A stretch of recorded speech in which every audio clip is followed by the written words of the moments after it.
Welcome to Pindar Poetry. We hope you learned something new. In this video, I will show you how to make a refreshing mojito at home. First, gather your ingredients: fresh mint, a lime, some sugar, and white rum. You'll also need club soda and plenty of ice. Make sure you have a sturdy glass and a muddler ready. We're going to start by preparing the mint and lime for maximum flavor. This simple setup ensures a perfect drink every time. Now, let's get muddling. Place about 10 to 12 fresh mint leaves into your glass. Add 2 tablespoons of sugar and the juice of 1/2 lime. Gently press and twist the muddler a few times. The goal is to release the mint's aromatic oils, not to shred the leaves. Over-muddling can make your drink taste bitter, so be gentle. Next, it's time for the rum.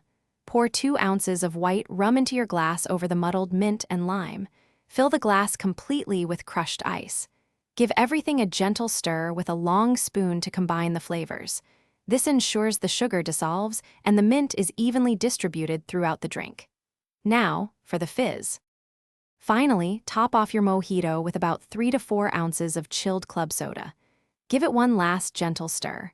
For the perfect presentation, garnish your drink with a fresh lime wedge and a vibrant sprig of mint. Serve immediately and savor the crisp, refreshing taste. This classic cocktail is truly a delightful treat for any occasion. Thanks for watching. Consider subscribing if we helped you.